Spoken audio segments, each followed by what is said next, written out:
Welcome digital hearing aid centre, Chandni Chowk, Delhi में मेरा clinic है। आज मैं बात करूंगा हेयरिंग एड खरीदने से पहले कुछ ज़रूरी बातें जो आपको ध्यान में रखनी है। कई लोगों ने मुझे मैसेज किया है कि सर हम पहली बार यूज़र हैं या फर्स्ट टाइम हेयरिंग एड खरीदने जा रहे हैं, तो किस तरह का हेयरिंग एड लें, हमें कुछ समझ नहीं आ रहा है। तो उस बारे में ये टॉपिक है। जो लोग पहली बार, जिनको डायग्नोस हुआ है हेयरिंग लॉस या कान की मशीन की ज़रूरत है या हेयरिंग एड परचेस करने जा रहे हैं, तो उन लोगों के लिए ये हेयरिंग वीडियो बहुत हेल्पफुल होगा। और अगर आपको किसी तरह का कोई हेयरिंग एड चाहिए तो मेरे से भी कांटेक्ट कर सकते हैं। होलसेल रेट में आपको हेयरिंग एड मिल जाएगा। मार्केट से बहुत अच्छे डिस्काउंट में हेयरिंग एड प्रोवाइड करता हूँ, होलसेल काम है मेरा। और नीचे नंबर लिखा है, इस पर कांटेक्ट कर सकते हैं।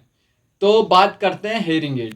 अगर आपको हेयरिंग लॉस डायग्नोस हुआ है या ऊंचा सुनने की समस्या है, तो सबसे पहले तो आपके फैमिली मेंबर्स आपको डायग्नोस करते हैं। मतलब फैमिली में आपको पता चलता है, फैमिली मेंबर्स बताते हैं कि आप बातों को कई बार रिपीट कराते हैं। जैसे कि एक बार में ना सुन पाना, ग्रुप कन्वर्सेशन में नहीं सुन पाना, या शोर वाली जगहों पे बार बार बातों को रिपीट करना। तो पहला डायग्नोस आपका आपके फैमिली मेंबर्स के ही द्वारा हो जाता है। अगर आपको ऐसा फील हुआ है तो आप क्या करेंगे? सबसे पहला है जांच। एक कान की जांच होती है जिसे प्योर टोन ऑडियोमेट्री टेस्ट कहते हैं, पीटीए टेस्ट। इसे पता चलता है कि आपको कितना लॉस है। कान की जांच किए बिना मशीन खरीदना वैसा ही है जैसे कि बिना आंखों की जांच कराए चश्मा खरीद लेना। मतलब आपने आंखों की जांच कराई नहीं और जाके चश्मा ले आए, किस नंबर का चश्मा लेके आएंगे आपको खुद नहीं पता। तो वैसे ही हेयरिंग एड में होता है, पहले कान की जांच कराइए, उसके बाद आपको पता चलेगा आपका लॉस कितना है, उसके हिसाब से हेयरिंग एड दिया जाता है। एक प्रोफेशनिस्ट ऑडियोलॉजिस्ट आपके कानों की जांच करता है। तो पहला काम हो गया, आपकी कानों की जांच कराइए, क्योंकि उसमें कई प्रकार के लॉस होते हैं। Mild, moderate, moderately severe, severe, profound, हर कैटेगरी का लॉस होता है। अब बात करते हैं, लोगों की समस्या ये होती है कि सर नेट में तो कई तरह के हेयरिंग एड आ रहे हैं, कोई बहुत छोटा आ रहा है, कोई बहुत बड़ा आ रहा है, कोई इतना सा आ रहा है, कोई ऐसा आ रहा है, कोई बिहाइंड द ईयर आ रहा है, कोई बहुत छोटा, कोई बहुत बड़ा। तो ये क्या चीज है और हम कैसे चूज करें हेयरिंग एड को? हाँ जी, मार्केट में हेयरिंग एड कई तरह के आते हैं, छोटे, बड़े, small, invisible, behind the year. लेकिन ये आप चूज नहीं कर सकते कि आपको कौन सा हेयरिंग एड चाहिए। ऐसा नहीं हो सकता कि आप छोटा ही चाहें।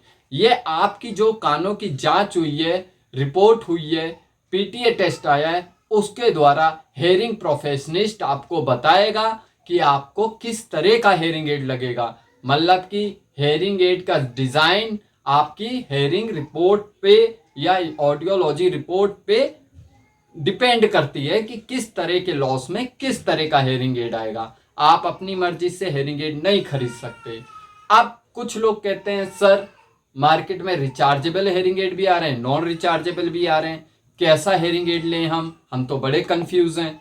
तो इसका सॉल्यूशन ये है, आप अपनी लाइफ स्टाइल को देखिए। आप कितना ब्लूटूथ यूज करते हैं, कितना मोबाइल यूज करते हैं, कितना आउटडोर रहते हैं, घर से बाहर कितना रहते हैं। तो ये आपकी चॉइस पे डिपेंड करता है। इसका सुनने से कोई लेना देना नहीं है कि आप रिचार्जेबल के साथ बेटर हैं या नॉन रिचार्जेबल के साथ। अब सबसे बड़ा सवाल ये भी आता है, सर हेयरिंग एड तो ऑनलाइन भी मिल रहे हैं, 500 रुपए का भी मिल रहा है, 1000 का भी मिल रहा है, 30,000 का भी मिल रहा है।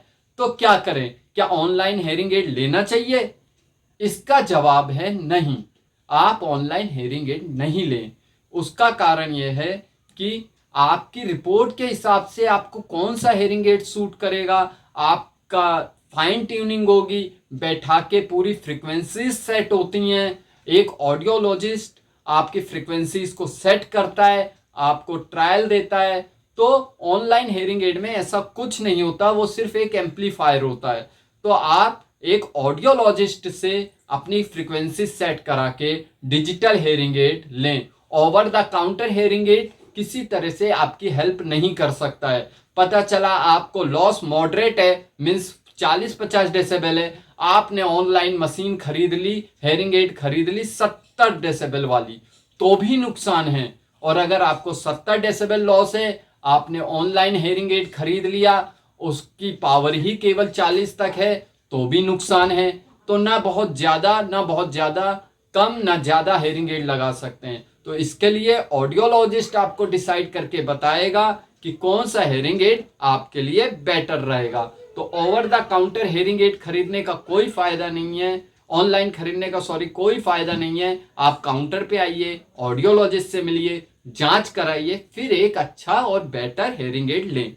हेयरिंग एड कंपनीज बहुत सारी हैं। कुछ क्वेश्चन होता है कैसा हेयरिंग एड ले सर, क्या वारंटी आती है? हाँ जी, अगर आप कंपनी का हेयरिंग एड लेते हैं तो उसमें मोस्टली 2 साल की वारंटीज आती हैं। कोशिश करिए कंपनी में डिजिटल हेयरिंग एड्स लीजिए। डिजिटल हेयरिंग एड सुनने में, क्वालिटी में, नॉइस रिडक्शन, बहुत सारे फीचर्स होते हैं। तो उस तरह के हेयरिंग एड आपको सुनने में काफी हद तक अच्छा सुनाई देगा और शोर वगैरह नहीं आएगा। तो कंपनी का और थोड़ा एक्सपेंसिव हेयरिंग एड जो होता है वो सुनने में काफी मदद करता है। अब बात आती है सर हेयरिंग एड ट्रायल, क्या हमें हेयरिंग एड का ट्रायल मिल सकता है? क्या हम हेयरिंग एड को ट्रायल पे ले सकते हैं? ऐसा है, इसका जवाब है हेयरिंग एड का ट्रायल लेके कोई खास फायदा नहीं होता है, क्योंकि हेयरिंग एड को लगाने के बाद उसे टाइम देना पड़ता है। ऐसा नहीं है कि 3-4 दिन में ही आपको हेयरिंग एड अच्छा लगने लगेगा, उसको एक लंबे वक्त तक टाइम देना पड़ता है। हेयरिंग लॉस की समस्या से जूझ रहे लोगों को हेयरिंग एड लगाने के बाद 15 से 20 दिन का टाइम देना होता है, तब कहीं जाके हेयरिंग एड की आदत, हैबिचुअल होते हैं आप। ऐसा नहीं है कि आपने 1-2 दिन का ट्रायल लिया या 1 घंटे की सिटिंग में ऑडियोलॉजिस्ट के पास जाके ट्रायल लिया, उसी में आपने डिसाइड कर लिया। ऐसा नहीं होता है। हेयरिंग एड को टाइम दें, अच्छा हेयरिंग एड परचेस करें, अपनी रिपोर्ट से परचेस करें, तो जाहिर सी बात है 100% रिजल्ट आएगा और ये आपको हेल्पफुल होगा। अपने ईएनटी और ऑडियोलॉजिस्ट से कंसल्ट कीजिए, और अगर कोई हेयरिंग एड चाहिए तो मुझसे भी कंसल्ट करिए। Thank you so much. नीचे कॉन्टेक्ट नंबर है, इस पे डायल करके आप इंक्वायरी कर सकते हैं। नमस्कार।